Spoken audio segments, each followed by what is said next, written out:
This channel does not promote any violence, harmful, or illegal activities. All content provided by this channel is meant for an educational and information purpose only.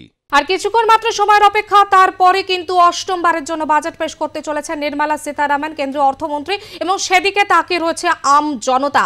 Dharmatala চত্বর থেকে আমাদের সঙ্গে সরাসরি রয়েছে আমাদের প্রতিনিধি বিশ্বজিৎ পাল, যে আম জনতা কি চাইছে, যে বাজেট কেমন হোক। বিশ্বজিৎ, তুমি ধর্মতলা চত্বর থেকে আমাদের সঙ্গে রয়েছো এবং যেখানে দাঁড়িয়ে রয়েছো সাধারণ মানুষ নিশ্চয়ই সকাল সকাল সেখানে জমায়েত হচ্ছে, তারা কি চাইছেন যে বাজেট কেমন হোক এবার?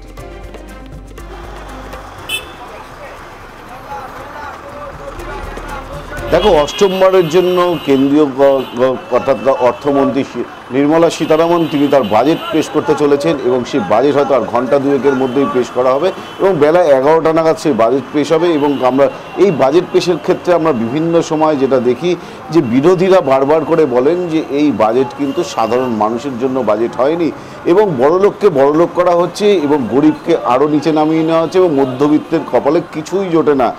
এই বছর কি তার কিছুটা পরিবর্তন হবে, এটা নিয়ে কিন্তু বিভিন্ন মানুষজনের কিন্তু প্রশ্ন উঠেছে। এবং গতকাল আমরা যেটা দেখেছিলাম যে অভিষেক বন্দ্যোপাধ্যায় তিনি কিন্তু এই বক্তব্যই রেখেছিলেন দমদম বিমানবন্দরে। তিনি দাবি করেছিলেন যে বড়লোককে বড়লোক করা হয় বাজেটে এবং মধ্যবিত্তের তো অনেকটা নিচে নামিয়ে নেওয়া হবে, গরিবকে তো আরও গরিব করে দেওয়া হয়। এবং সে বিষয়ে সাধারণ মানুষ কি বলছেন অবশ্যই তাদের কাছে যাওয়ার চেষ্টা করব। এই মুহূর্তে যারা দাঁড়িয়ে আছেন তাদের সঙ্গে একটু কথা বলার চেষ্টা করব। দাদা, আজকে বাজেট পেশ রয়েছে এবং কি ধরনের বাজেট আশা করছেন? আমার ঠিক বুঝতে পারছি না।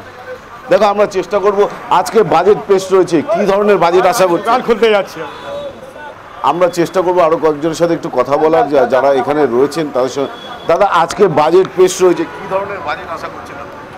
আমি বলতে পারছি না দাদা, বাজেট নিয়ে না আমার কিছু নেই, আমাকে কাউকে জিজ্ঞেস কর। দাদা, আজকে বাজেট পেশ রয়েছে, কি ধরনের বাজেট আপনি আশা করছেন? জানা এই বিষয়ে আর কি জানা নেই বিষয়ে। বাজেট তো প্রত্যেক বছরই বাজেট পেশ হয়, এই বিষয়ে জানা নেই আমার কিছু। দাদা, আমরা আরো কয়েকজন মানুষ রয়েছে তাদের সঙ্গে কথা বলার চেষ্টা করব। আজকে বাজেট পেশ রয়েছে, বাংলা নেই বলতে বাজেট पेश हो रहा है टुडे, क्या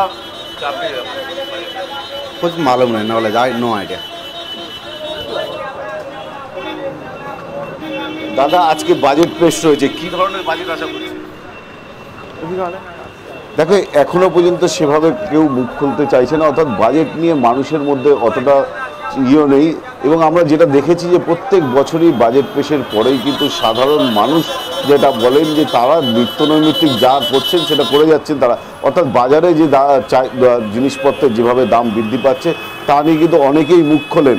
কিন্তু এই মুহূর্তে যেটা বারবার করে উঠে আসছে যে বিভিন্ন ক্ষেত্রে যে চাহিদা, অর্থাৎ চাকরির ক্ষেত্রে যে যতটুকু ইনকাম হয় সেই ইনকামের পরিবর্তে যে ট্যাক্স দিতে হয় সেই ট্যাক্সের ক্ষেত্রে ছাড়ের কথা কিন্তু প্রচুর মানুষজন বলেন যে স্ল্যাব অনেকটা চেঞ্জ করতে হবে এবং তার পাশাপাশি কিন্তু দ্রব্যমূল্য যেভাবে বাড়ছে সেখানে লাগাম টানতে হবে এবং কেন্দ্রীয় যে অর্থাৎ দেশের যে সুরক্ষা খাতে যে ব্যয় সে ব্যয় অনেকে কমাতে বলেন। এবং এই ক্ষেত্রে দাঁড়িয়ে কি এবছর কি সুরক্ষা অর্থাৎ যেভাবে বাংলাদেশ এবং তার পাশাপাশি চীন পাকিস্তান যেভাবে ভারতের বর্ডারগুলোতে কড়া নজরদারি রেখেছেন এবং সেই ক্ষেত্রে দাঁড়িয়ে কি এবার কেন্দ্রীয় সুরক্ষার ক্ষেত্রে কি নজরদারি বাড়ানোর ক্ষেত্রে বাজেটের অঙ্ক কি বাড়বে, সেই সব দিকে অবশ্যই নজর থাকবে। এবং বেলা 11টা নাগাদ কিন্তু সীতারামন অর্থাৎ কেন্দ্রীয় অর্থমন্ত্রী নির্মলা সীতারামন তিনি তার বাজেট পেশ করবেন।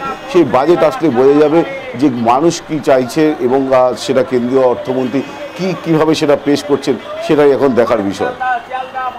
বিশ্বজিৎ, অবশ্যই নজর থাকবে সকাল 11টার দিকে। আপাতত ধন্যবাদ তোমাকে। বিশ্বজিৎ পাল আমাদের প্রতিনিধি ধর্মতলা চত্বর থেকে আমাদের সঙ্গে সরাসরি ছিলেন এবং আর কিছুক্ষণ মাত্র সময় অপেক্ষা, তারপরে সকাল 11টা এবং বাজেট পেশ করতে চলেছেন অর্থমন্ত্রী নির্মলা সীতারামন।